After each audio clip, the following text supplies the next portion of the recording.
Good afternoon. My name is Kevin Mahoney, and this is Life on Purpose. Today's guest is Bumper Smith. He is our guest from the Sunrise Cherokee Reentry Team Lead. And I've been trying to do this for how many months? I've been trying, yeah. It's been a few. And my colleague, Josh, is off this Tuesday, so you just have to put up with me, unfortunately. He's got the better presence and radio voice. He looks better on radio than I do. So as I said, I've been trying to get Harold Bumper Smith here for a while because it's a unique perspective on the addiction and mental health challenge segments of a different community from Qualla Boundary. So we're going to talk all about that and whatever he wants to talk about and see what comes up in the mix and have some fun doing it, I hope. So I'll try not to go off on any tangents.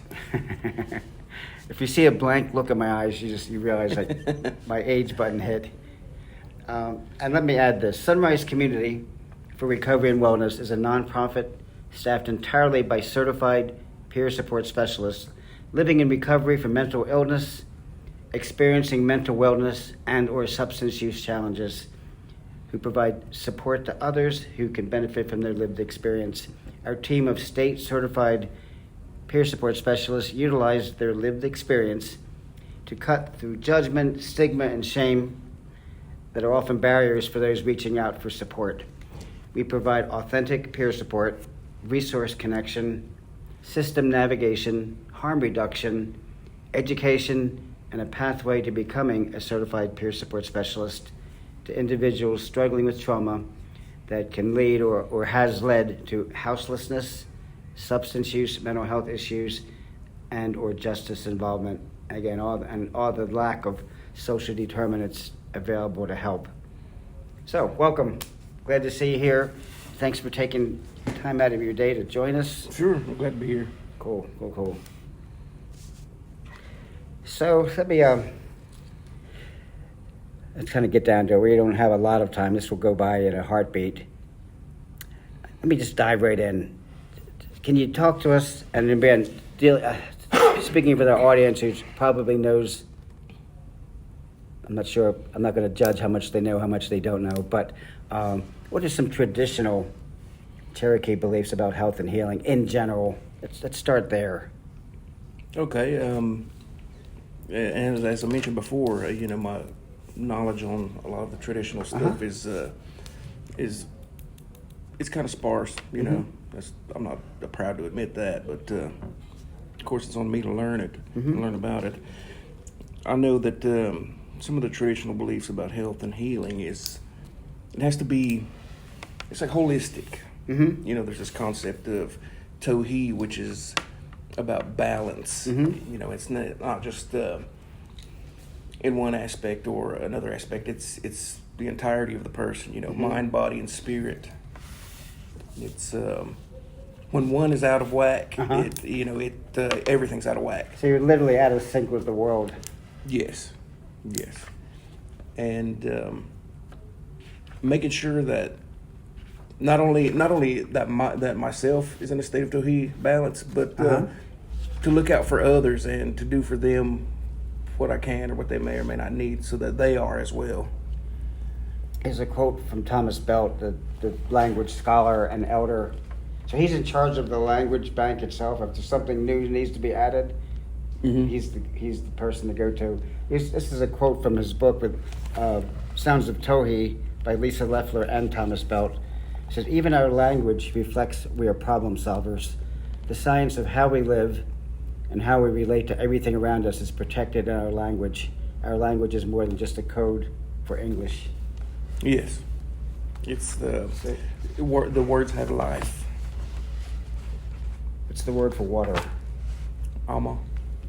How does that play into your health system?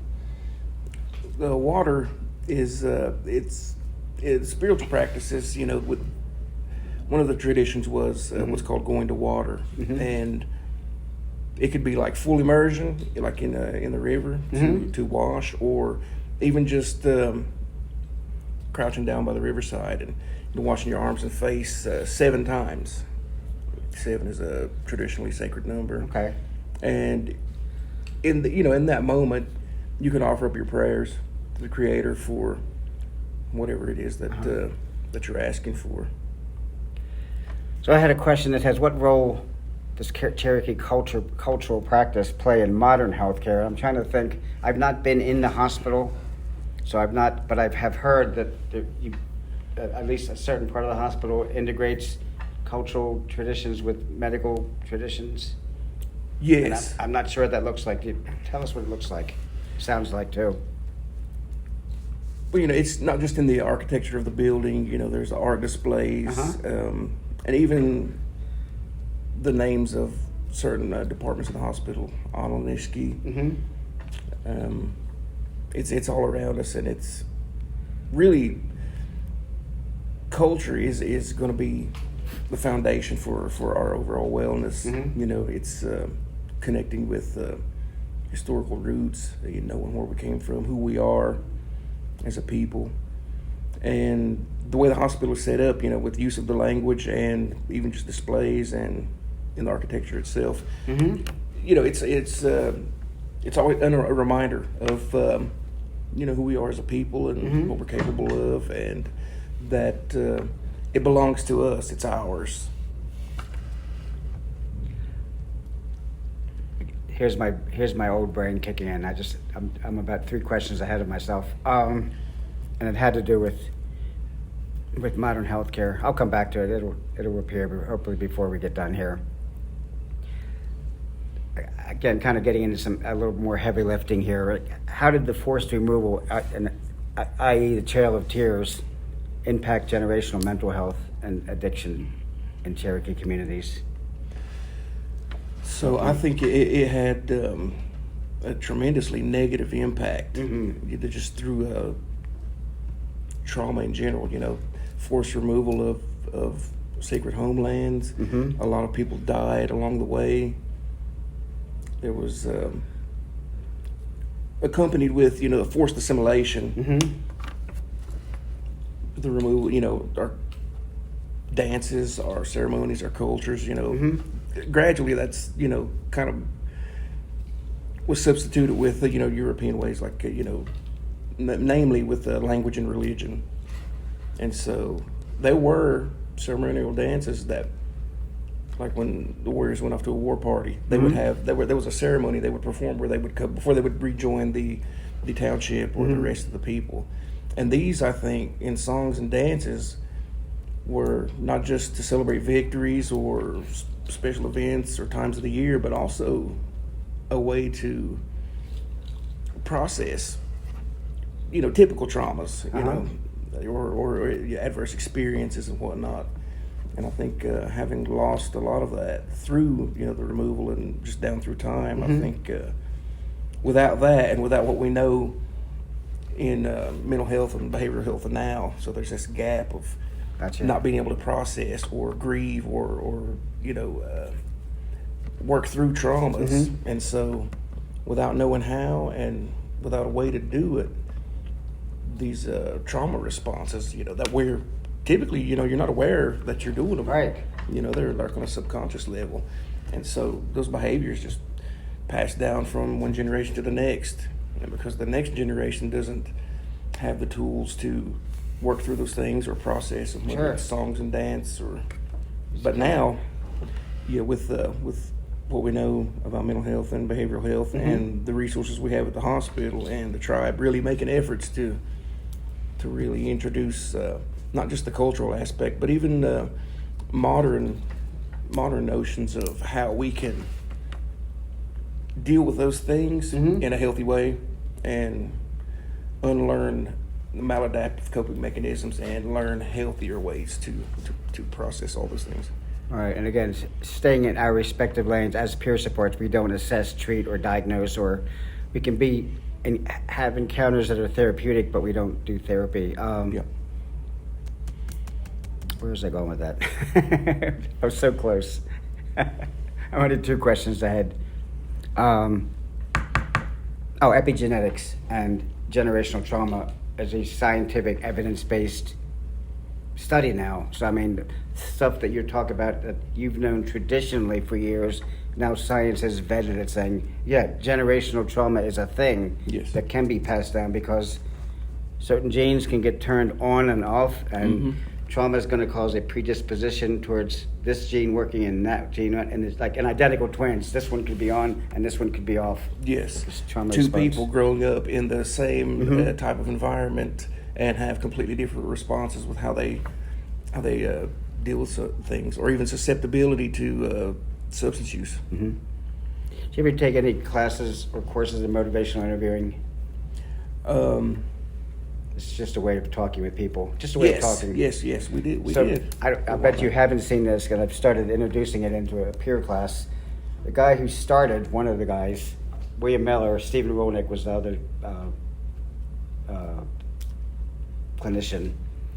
William Miller lives from the Southwest, and he took some traditions. I think it was Navajo. I don't want to do it a disservice, but you can find it in Google. It's called like a prayer for motivational interviewing. So he wrote it, and it's about the person who's doing the interviewing part, the initiator, praying for clarity, praying to go to a mesa where we can be together.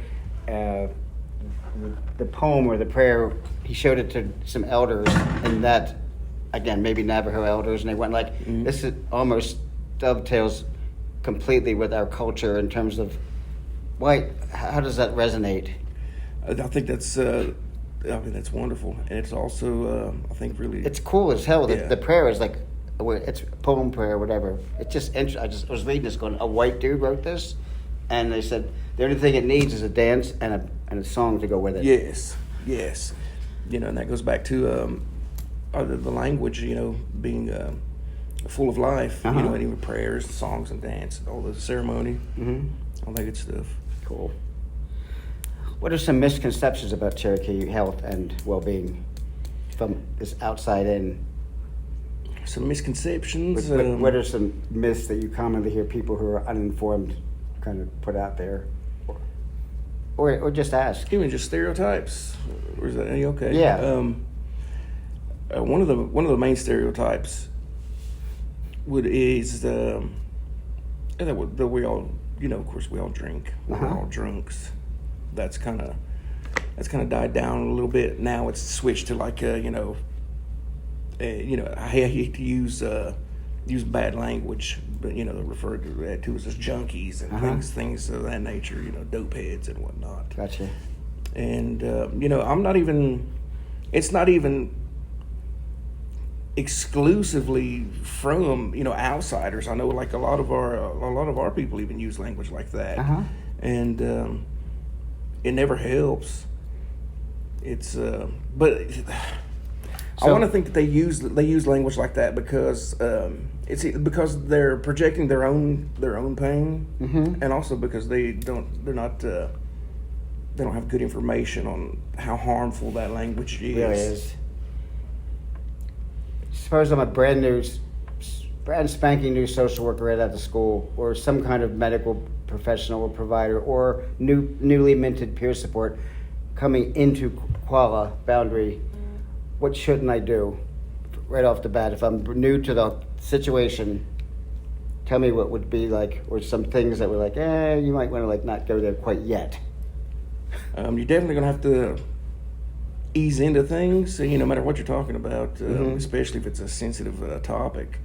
You're gonna have to be patient because it's gonna take some effort and some work before people will start to come around, start to warm up with you, and even trust you. Gotcha. I've had that experience with other enrolled members. That we don't know each other and we didn't grow up with each other, but we're both from Cherokee.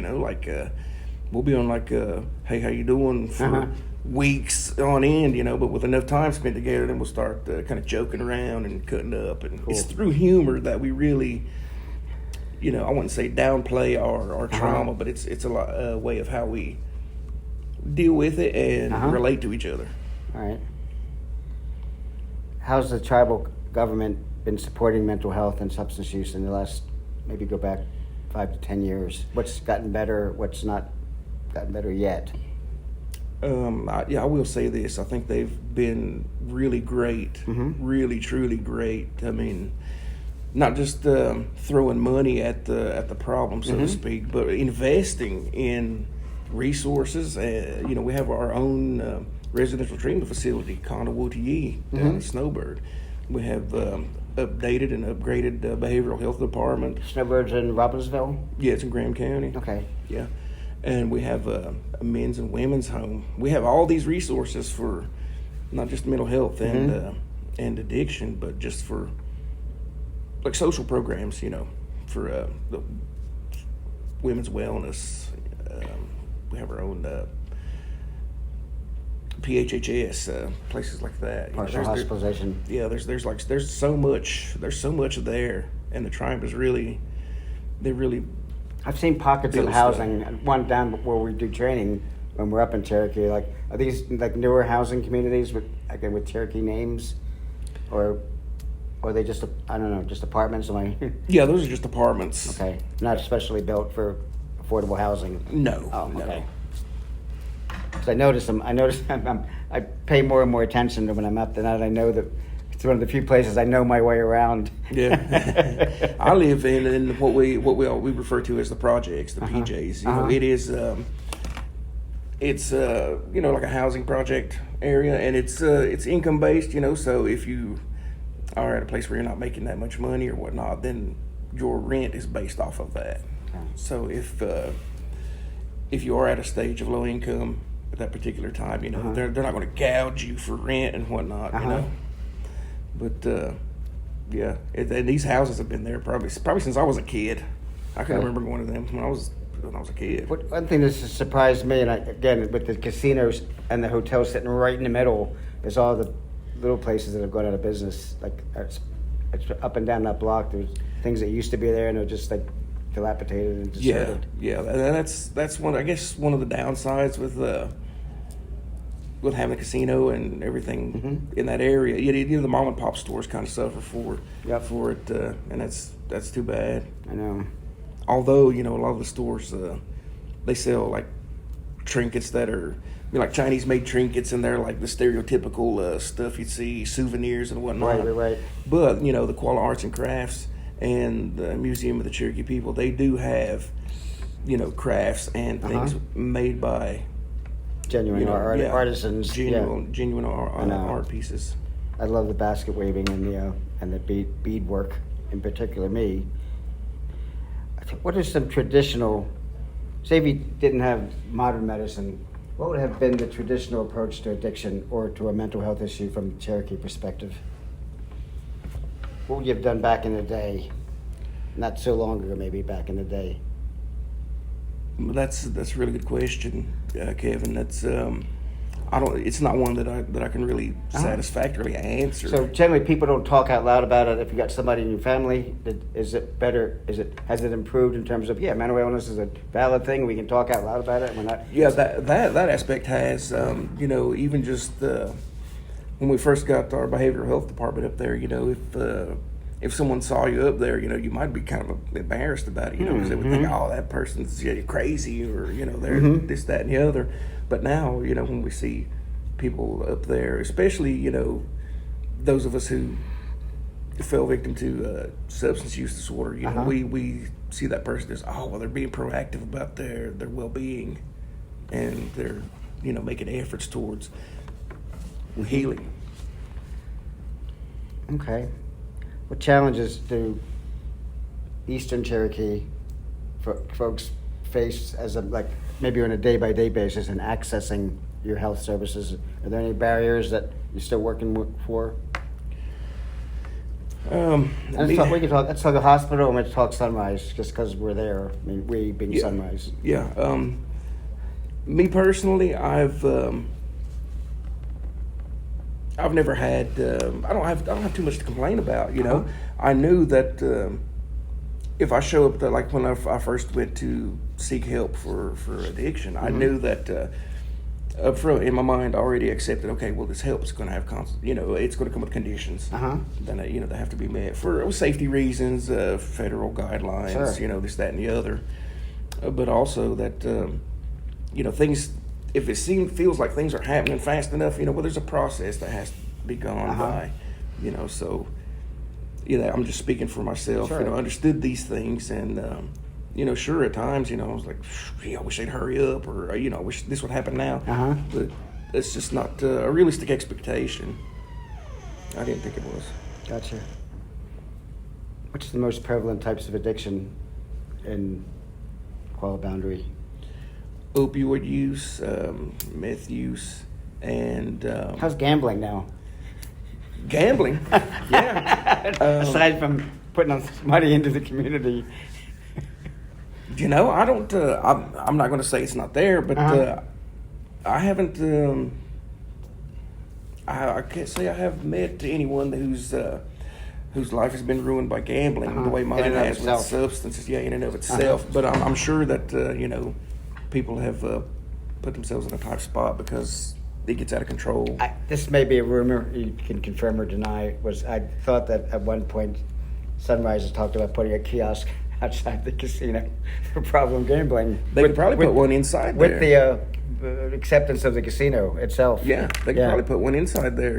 Gotcha. At least throw on a conference. Yeah. Because our casino does try to be responsible in that regard. They have a warm line you can call. For Really? Talk to somebody, maybe perhaps get connection to resources for problem gambling. Historically, I guess alcohol played a significant role with, if we're talking about certain addictive substances, but so opioids have kind of inherited that mantle or going along with, now we have more things to worry about, right? Yeah. For the older generations, like my mom's generation and even my grandparents' generation, like that was the substance.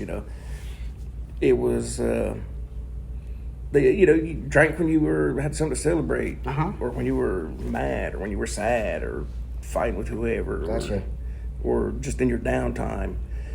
The stigma that other substances have that alcohol doesn't, it's pretty wide because people that were, I guess, were alcoholics or that really drank a lot, the older generations, they don't see that as being as bad as what the younger generations are doing today. But I think that had these newer substances been available back then, surely it would have taken root with them because, trauma is trauma, and they were trying to self-medicate through that. Off the top of your head, can we list a few of the resources that are available for substance addiction in the area? Again, substance use or mental health. Yeah, so predominantly it's The hospital. The hospital through Alaniski. And there's peer support at the hospital. They have their own drop-in center, which is a partner. Sunrise has partnered with them on that, and they have peer supports there. And it's a crisis unit on upstairs that are staffed by peer supports, and they have clinicians, therapists. Did you have folks that come back to the community they get their licenses of whatever they're doing, indigenous not folks, and come back to Cherokee and teach or practice there, or is it just people coming from outside for a job? I mean, I don't mean to trivialize it either. There's a few that have gone to school and gotten licensed for being CDACs. A couple of people that I don't want to mention any names, but a couple of people that I was in treatment with, that's what they're doing. They work at the hospital, and their goal is to, like any of the rest of us, help our people. But predominantly it's hiring non-enrolled members, only because I think not enough of us are going to school and getting degrees. And what does Sunrise do up there? What do you bring to the table? All right, so I'm not trying to throw shade at the hospital or the peers or whatnot. I just want to encompass all the modalities available. So because they're in the hospital, under the hospital, and I can only assume that it's through because of federal regulations or red tape or whatnot. Their peer supports are fairly restricted on what they're able to do, just generally for people that they support. The transport? No, they transport them from Alaniski. When somebody gets out of detox, they'll take them from there down to our residential treatment facility, or from there back up to the hospital if they complete the program or not. Can't buy anybody phones. I think they can try to round them up clothes, But that's something that we do a lot of. okay. Getting people food, even buying them some groceries. But we try to utilize the services or resources that are there, like clothing closets, food boxes, and stuff like that. And we'll have our drop-in center up and running pretty soon. And it's just just another option. The more the merrier, as far as a safe place for people to come and feel supported. Has anybody ever been prescribed like a sweat lodge, or a really traditional method of healing? Not prescribed, but anything traditional is always encouraged. If that's an important part of someone's pathway, and it's working for them, and it's helping them with their wellness and their health, then it's strongly encouraged. In the community itself, not naming names, but maybe naming styles, like if I didn't go to a doctor, who would I go to in the community for some kind of counseling help, or some kind of help me with this? People people have divinity degrees, and combinations of different kinds of licensing degrees now. So it's almost like nobody's this thing anymore, like a shaman by itself. Oh yeah, there's and again, being aware of the charlatans and the people who, I know this and I know New Age and woo woo stuff and blah blah blah, like everywhere, not just Cherokee. Yeah, if there were any of those in Cherokee, we probably see through that pretty quickly. Okay. As far as like a medicine men or shamans, Right. I don't personally know of any. I mean, that's another thing, along with a lot of other traditions, that because of forced assimilation, it's dying out. Yeah. And jeez, I suppose in its place, which is helpful for a lot of people, is the connecting with their higher power, and it's mostly Christianity. Okay. And if that works for someone, I'm going to encourage them to do it. Say la vie, yeah. Yeah. Gotcha. How are the leaders of the community and the elders addressing addiction? Instead of from us, it would be bottom up. Here's how we're doing it as field workers and worker bees and people. But what's it coming from top down? What's the initiatives there? Any bright lights? I think it's a mixed bag. The people that are already working, probably at the hospital or even at the other programs that we have, are the ones that are educated about it and working towards helping with it. As far as just your everyday average tribal elder, I think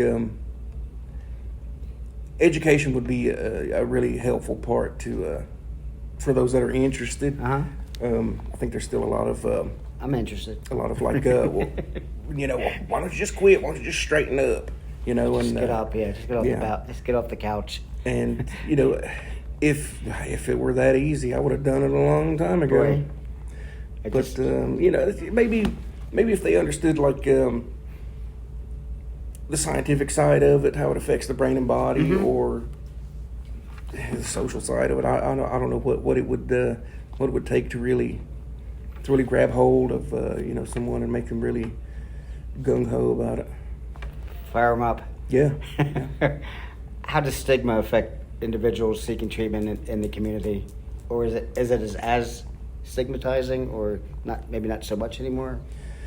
It's definitely not as much as it was, especially at the hospital and stuff. The hospital leadership's really good about making sure that people who come in seeking help, they're not treated a certain way, negatively. They're treated just like another community member. I think the stigma that is still out there, it may still come from family members, that, again, they're probably just having a hard time, because a loved one is in active addiction, suffering, and they see what's happening to them, and they maybe feel helpless, or like they can't do anything about it, and so they just kind of project, their frustration and their fear and pain. Gotcha. Let's shift the focus a tiny bit. Again, moving in from substance use to mental health isn't that much of a shift because they co-involve with each other a lot of times. What are the common mental health challenges faced? I mean, again, you're not a diagnoser, but what do you see? I would have to say that Again, notwithstanding somebody's been up for 3 days doing substances, I mean, probably not going to be super coherent. But again, just from a plain mental health perspective, like schizophrenia, different kinds of acts, and spectrum disorders, autism, how are we looking at it there? as far as like schizophrenia, things like that, our behavioral health department's pretty good about you diagnosing people with it, and if they need medications for that, or even whatever therapy they may need for that, they're good about that. As far as the spectrum, the topic like autism and whatnot, I know the tribes they have plans to build in our old solid care facility. They're going to revamp it and whatnot, and Cool. build a facility dedicated just for children with needs. So I think that's a really good step in the right direction. It's being addressed. It's they realize tribal leadership realizes it's a need, and they're doing something about it. Historically, where did folks think that mental illness came from? Back again, I say back in the day. I'm dating myself. Historic perspective of mental health in indigenous communities. Your indigenous community, not any. You mean What caused mental illness? I mean, like ancient times? well, it's not so ancient. Maybe in the 50s to the 60s, 70s, even not so far back. Was it still bad behavior caused by bad family? Were there any myths that propagated longer than they maybe should have? Maybe I would have to say, and I'm just speculating here. Sure. Maybe it was spiritual. I was just going to say, is it know. a spiritual situation? Yeah, something was maybe bad or evil spirit was harassing you or attacking you or whatnot. That would be my guess on that. But I don't think maybe they attributed it to any kind of head trauma or head injuries or whatnot. Not like a TBI, something physical, which you can't got do. hit in the head, now you don't act right or something like that. But I don't think there was any idea that there was a real, like a scientific root cause of why why certain behaviors manifested. Got it. Any particular cultural beliefs kind of line up with the treatment of mental illness? That you didn't have to dust them off and resurrect something. It just kind of is a good fit for, community-wise. Aside from community connection, I guess you don't throw people out of the street from your family unless there's some other need, people stealing from you or something. But it's in my own experience, it's tough to say because. I mean, you don't know everybody. You don't know how people react inside their houses. I get that. But I know. The spot. I know, with my own experience, my mom, she wouldn't want me around unless I was in my right mind, what she'd call it, And with the substances I was using, it was clearly obvious when I wasn't well. So she would at least ask me to, like I said, be in my right mind, before I could come home. And of course, I'd stay for a little while and take off again. And there was a point where she'd stop fussing at me about it, and I guess figured that was futile, which it is. You're not going to browbeat somebody into making the changes that they need. They need encouragement and love and support, and you can do that from afar. You can be really intensive with it, but they have to feel like they're still loved, Got it. I'm going to quote more from Sounds of Tohi because it's my favorite book, and I'm still maybe read a page a day because it's that rich. It's not a super long book. It's only a couple hundred pages at best. It's got a lot of depth. Not even that. It's like 100 pages. It's got lots of footnotes. But it says most anything Cherokee must come from the community first, inside to outside. Tom referred to this as Ani Gedua. as one town beginning from within the community. Cherokee belief is the individual becomes stronger as they solidify more with one another as a community. Yes. I like that. Yes, and that speaks to the notion of connection is the opposite of addiction. It works with Gabor Mate too, right? Yes. Right. It says Western psychology does not always understand this cultural value and its power to heal. Not quoting any scientific journal in front of me, but in third world countries, I've heard that the level of effect from people with schizophrenic symptoms and spectrum type behaviors, family takes care of people, and they don't end up on the street. Mm-hmm. So it's a different culture and it's a different way of like handling things than Western folks, especially in Western America. Mm-hmm. Because look at our houseless crisis. It's either put you out or put you in an institution. Yeah. IBC, Mm-hmm. a jail, Yep. hospital for 5 days. Okay. Is there any barriers to mental health care access, per se? I don't think there are. Not in Cherokee. Okay. You know, if we have, you can make an appointment. You can walk in, and they will get you seen. And the process starts there and goes on. But of course, it's up to the person to be actively involved. But how did Cherokee youth experience and cope with mental health and substance use stuff? Youth, I'm saying under 18. like nowadays, Yeah. I would say they have a lot more available to them than even I did when I was More young. education. at least. Education, just the parents being educated about it and asking professionals about opinions and going to appointments and being actively involved in the wellness of their children. That's been, I guess, the biggest difference. What role does storytelling and oral traditions play in mental health healing? That, again, you can speak to. Again, I'm not a storytelling expert, but stories have power. They do, and a lot of the stories explained like how the turtle got its shell and things of that. Explaining our natural world, but also would teach you lessons. That's one of the things that's not widespread. I think if it was, when I was in Cherokee Elementary School, we used to have that. We'd have someone come in and tell us stories and then kind of interpret them for us, because we were children, we wouldn't always be able to connect the dots. But Is the language being taught in schools now?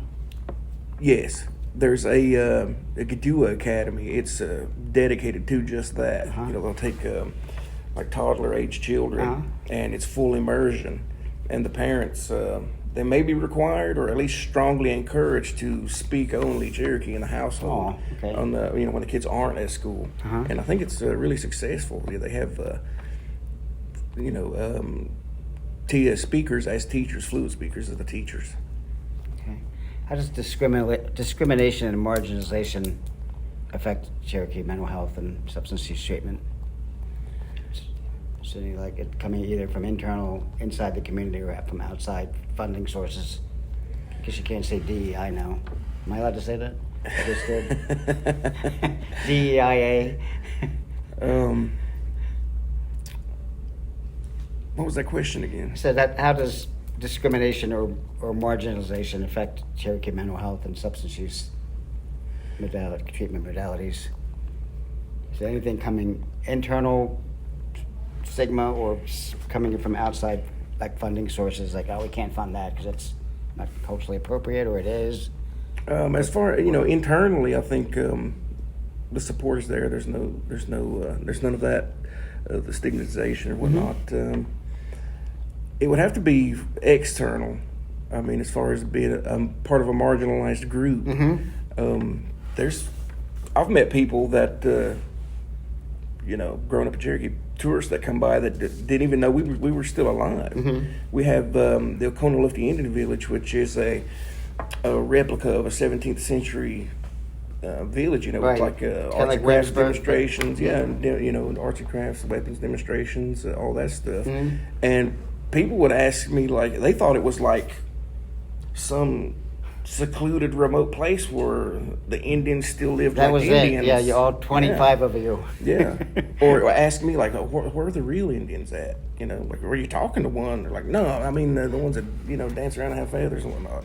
Okay. And I wouldn't let stuff like that get to me. You know, I No. figured, well, they're just not educated, and they only know what they've been shown and learned in media and books and whatever else. But, yeah, I mean, there's a lot of people out there that have a preconceived notion that we're all just like living like fat cats and rich because we got a casino. There you go. And Many every year. Yep. Yeah, and that they're, you know, surprised that we look like regular folks and live like regular folks. You know, that we're not always hooping and hollering. I This, mean, that, and the other. this is again an extremely like a 101 feet wet for folks who probably might not have any idea about Cherokee culture, at least the Eastern band culture. What about the other group of Cherokees? This is Oklahoma. Do you guys have contact in regards to like funding or mental health, or you're doing this, maybe we could do that? I would have to imagine so. I mean, you know, we all are Cherokee people. It's just It's geographic separation. yeah, pretty much. I mean, it's the same language, same culture. So I would. Wasn't there a marathon that was run not so long ago that duplicated the Trail of Tears? There is a bike ride that occurs. Remember the removal, and it's a whole process in and of itself. You know, there's like an interview process. It's not like just, hey, I want to do this. You know, it's like a really in depth like interview, like why it matters to you and why you want to do it, and Who sponsors that? um, It's interesting. you know, I'm not even sure. I think Okay. I mean, Cherokee Choices, the tribe does for sure. I probably should have started off the interview with saying, what do you want to talk about? No, it's good. It's all right. Yeah, And I just started throwing questions. yeah, you would have got nothing out of me if we'd done that. We'll be sitting looking at each other. Saying, hey. Is there anything that you may need to, we've got about 2 minutes to touch upon here that hasn't been touched upon? Well, all I can say is that I'm proud to be a part of the work I'm doing, you know, partnering with the hospital and the tribe. Working with Sunrise, I think it's a great partnership, and I think that the longer we're able to do what we do and get more people involved, and I think it's going to really begin to turn things around, because you can see it now. You can see it now with just the general attitude towards substance use and mental health. A sea change, things shifting, a mountain change. Yep. So I think a lot of the work that all of these partnerships have created is really working towards breaking those chains, those generational traumas. Got it.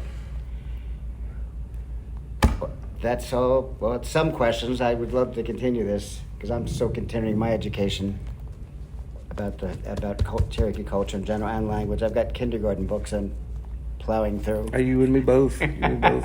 I figure that's the best place to start. Yeah, any start's a good start. All right. I appreciate you coming in. Yeah, thanks for having me. Cheers, Glad to man. be here. See ya.